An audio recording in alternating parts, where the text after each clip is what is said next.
এই মুহূৰ্ততে এই পৰিছে অসমবাসী ৰাইজগণে কেৱল বিগ ব্ৰেকিং নিউজ আৰু এই ধৰণৰ খবৰ চাবলৈ চেনেলটো ছাবস্ক্ৰাইব কৰি ল'ব। উচ্চতম ন্যায়ালয়ত দ্বাৰস্থ জুবিন গাৰ্গৰ হত্যাকাৰী শ্যাম কানু মহন্ত।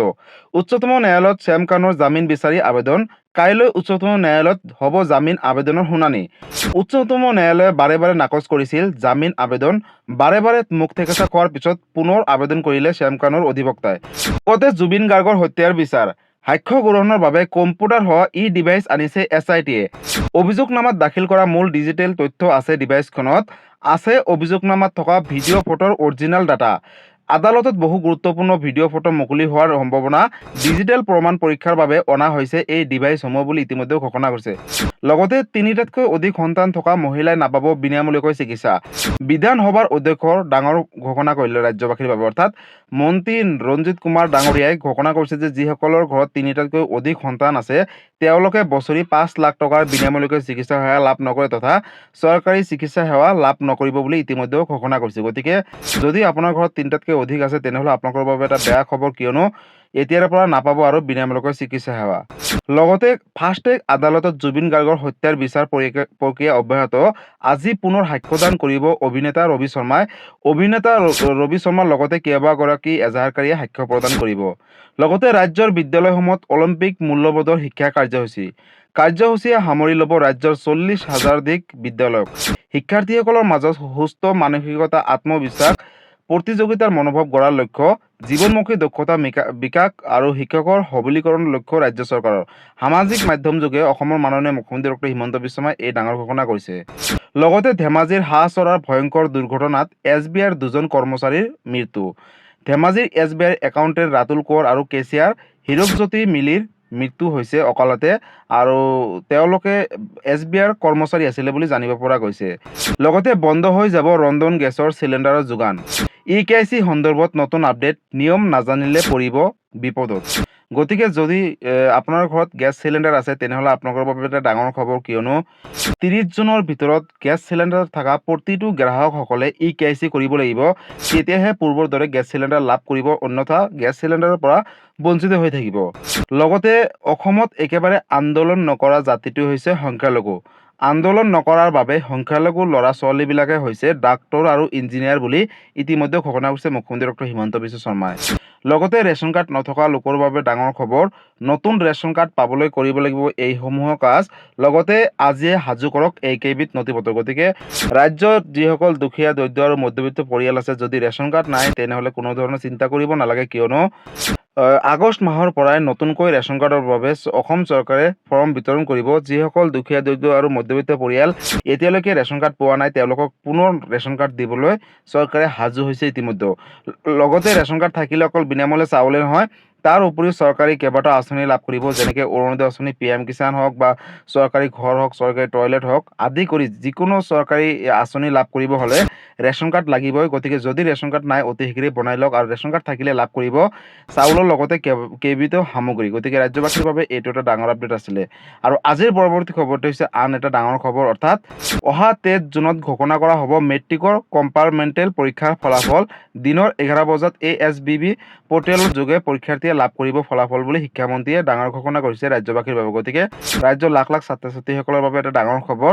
লগতে বন্ধ নহ'ব আঁচনি। 1 আগষ্টৰ পৰাই চৰকাৰে পুনৰ দিব দাইল, চেনি, নিমখ, লগতে মিঠাতেল 1 লিটাৰ আৰু আধা কেজিকে চাহপাত বুলি ইতিমধ্যে অসমৰ মাননীয় মুখ্যমন্ত্ৰী ডক্টৰ হিমন্ত বিশ্ব শৰ্মাই যোৱা নিৰ্বাচনৰ আগতে ৰাজ্যবাসীক প্ৰতিশ্ৰুতি দিছিলে, কিন্তু এই সামগ্ৰীখিনি অহা 1 আগষ্ট তাৰিখৰ পৰাহে লাভ কৰিব বুলি ইতিমধ্যে সামাজিক মাধ্যমত মাননীয় মুখ্যমন্ত্ৰী ডক্টৰ হিমন্ত বিশ্ব শৰ্মাই ৰাজ্যবাসীৰ বাবে ঘোষণা কৰিছে। গতিকে আজিৰ পৰৱৰ্তী খবৰটো হৈছে আন এটা ডাঙৰ খবৰ, যে 18 বছৰৰ কোনো ব্যক্তিয়ে নাপাব আধাৰ কাৰ্ড। ৰাজ্যত আধাৰ কাৰ্ড বনোৱাৰ বাবে ইতিমধ্যে চৰকাৰে এটা নিৰ্ধাৰণ সময়সীমা বান্ধি দিছিলে। কেবিনেট বৈঠকৰ পাছতে ৰাজ্যবাসীৰ বাবে মুখ্যমন্ত্ৰী আজি কেইবাটাও ডাঙৰ সিদ্ধান্ত গ্ৰহণ কৰিছে। যিসকল ব্যক্তি 18 বছৰ তলৰ হয় তেওঁলোকে অনলাইনৰ মাধ্যমত আধাৰ কাৰ্ড আবেদন কৰিলে লাভ কৰিব, আৰু যিসকল 18 বছৰ ঊৰ্ধৰ হয় তেওঁলোকে DC কোডৰ জৰিয়তে আবেদন কৰিব লাগিব। তাকো চৰকাৰে অনুমতি দিলেহে লাভ কৰিব।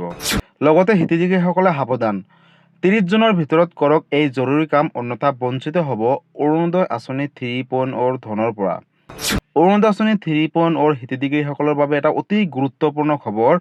30 জুনৰ ভিতৰত কৰক এটা জৰুৰী কাম, অন্যথা নাপাব 3,000 টকাকৈ। যদি আপোনালোকে অৰুণোদয় আঁচনি এজন প্ৰকৃত হিতাধিকাৰী হয় তেনেহ'লে আপোনালোকৰ বাবে এটা জৰুৰী খবৰ। আঁচনিৰ ধন লাভ কৰিব হ'লে বেংক একাউণ্টৰ লগত আধাৰ কাৰ্ড সংযোগ কৰাটো বাধ্যতামূলক। অৰুণোদয় আঁচনিৰ ধন বিতৰণৰ আধাৰ ভিত্তিক ব্যৱস্থা বাধ্যতামূলক কৰিছে চৰকাৰে। বহু হিতাধিকাৰীসকলৰ বেংক একাউণ্টৰ সৈতে এতিয়াও সংযোগ হোৱা নাই আধাৰ কাৰ্ড। আধাৰ সংযোগ নকৰিলে ভৱিষ্যতে আঁচনিৰ ধনৰ পৰা বঞ্চিত হ'ব হিতাধিকাৰীসকলে। লগতে 30 জুনৰ ভিতৰত বেংক একাউণ্টৰ সৈতে আধাৰ কাৰ্ড সংযোগ সম্পূৰ্ণ কৰাৰ নিৰ্দেশ জাৰি কৰিছে প্ৰশাসনে। সংযোগ প্ৰক্ৰিয়াত সমস্যা হ'লে পৌৰসভা বা বিডিঅ কাৰ্যালয়ত গৈ আপোনালোকে কৰিব পাৰিব। অৰুণোদয় আঁচনিৰ ধন নিৰবিচ্ছিন্নভাৱে পাবলৈ নিৰ্ধাৰিত সময়ৰ ভিতৰতে আপোনালোকে আধাৰ কাৰ্ডৰ লগত বেংক একাউণ্টটো লিংক কৰক।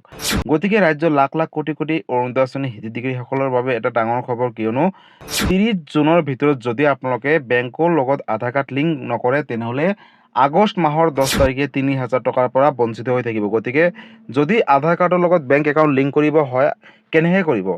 আপোনালোকৰ যোনটো বেংক একাউণ্ট আছে, অৰ্থাৎ যদি SBI হওক বা HDFC হওক বা গাঁৱলীয়া বেংক হওক, AGB, যিকোনো বেংকে হওক, আপোনালোকে সেইটো ব্ৰাঞ্চলৈ যাব। যোৱাৰ পিছতে আপোনালোকৰ যোনটো বেংকৰ পাছবুক আছে সেইটো ফটো মাৰি ল'ব।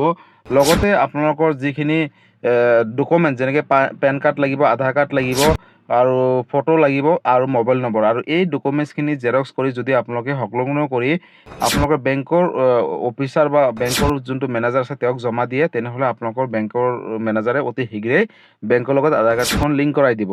আৰু যদি তাতে গৈ কিবা অসুবিধাৰ সন্মুখীন হয় তেনেহ'লে চিন্তাৰ কোনো কাৰণ নাই। আপোনালোকে IPB অৰ্থাৎ ইণ্ডিয়ান পোষ্ট পে'মেণ্ট বেংকত এটা একাউণ্ট খুলি ল'ব, আৰু তাতে কিন্তু ৰাজ্য চৰকাৰৰ অৰুণোদয় আঁচনি হওক, PM কিষাণ হওক বা যিকোনো আঁচনিৰ ধন ডাইৰেক্ট তাতে সোমাই দিব বুলি ইতিমধ্যে ঘোষণা কৰিছে ৰাজ্যৰ লাখ লাখ অৰুণোদয় আঁচনি হিতাধিকাৰীসকলৰ বাবে। গতিকে যদি আপুনি এগৰাকী অৰুণোদয় আঁচনি হিতাধিকাৰী হয় তেনেহ'লে আপোনালোকৰ বাবে এটা গুৰুত্বপূৰ্ণ খবৰ, কিয়নো যদি আপোনালোকে বেংকৰ লগত আধাৰ কাৰ্ড লিংক নকৰে তেনেহ'লে নাপাব টকা। কাৰণ ইতিমধ্যে অসমৰ মাননীয় মুখ্যমন্ত্ৰী ডক্টৰ হিমন্ত বিশ্ব শৰ্মাই সাংবাদমেল জৰিয়তে ঘোষণা কৰিছে যে হিতাধিকাৰীসকলে অতি শীঘ্ৰেই বেংকৰ লগত আধাৰ কাৰ্ড লিংক ৰাখক, অন্যথা আগষ্ট মাহৰ 3000 টকা দিব পাৰে। হয়তো এই 3000 টকাও দিব পাৰে বা 2500 টকাও দিব পাৰে।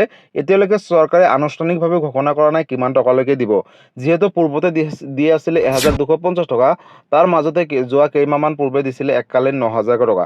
এতিয়া নতুনকৈ চৰকাৰে কিমান টকা দিব, হয়তো আহিবলগীয়া সময়ত চৰকাৰে এটা সিদ্ধান্ত গ্ৰহণ কৰিব কেবিনেটত, আৰু যিমান টকালৈকে দিয়ে নতুন এটা মই ভিডিঅ' বনাই আপলোড কৰিম। তাৰ বাবে আপোনালোকে হেল্পিং আছাম নিউজ চেনেলটোৰ লগত ছাবস্ক্ৰাইব কৰি ৰাখিব, আৰু যিকোনো নতুন নতুন আপডেটৰ বিষয়ে জানিবলৈ আপোনালোকে এই চেনেলটোৰ লগত জড়িত হৈ থাকিব। লগতে অৰুণোদয় আঁচনি হওক বা PM কিষাণ হওক বা আপোনাৰ ৰেচন কাৰ্ড হওক বা চৰকাৰী ঘৰ হওক, যিকোনো আঁচনিক লৈ যদি কিবা সুধিবলগীয়া বা জানিবলগীয়া আছে আপোনালোকে মোক কমেণ্ট কৰি জনাব, মই নিশ্চয় ৰিপ্লাই দিবলৈ চেষ্টা কৰিম। লগতে এই ভিডিঅ'টো সকলো ৰাজ্যবাসীৰ মাজলৈ শ্বেয়াৰ কৰি দিব। গতিকে বন্ধুসকল, আজি আছিলে এইটো এটা ইনফৰ্মেটিভ ভিডিঅ' আৰু গুৰুত্বপূৰ্ণ খবৰ। ভিডিঅ'টো চাই কেনেকুৱা পালে? যদি ভাল পালে চেনেলটো নতুনকৈ আহিছে চেনেলটো ছাবস্ক্ৰাইব কৰিব, লাইক কৰিব। কিবা সুধিবলগীয়া বা বিশেষ জানিবলগীয়া আছে আপোনালোকে মোক কমেণ্ট কৰি জনাব, মই নিশ্চয় ৰিপ্লাই দিবলৈ চেষ্টা কৰিম। লগতে এই ভিডিঅ'টো আপোনালোকে ক'ৰ পৰা চাই আছে সকলোৱে কমেণ্ট কৰি জনাবলৈ নাপাহৰিব। ধন্যবাদ। জয় আই অসম।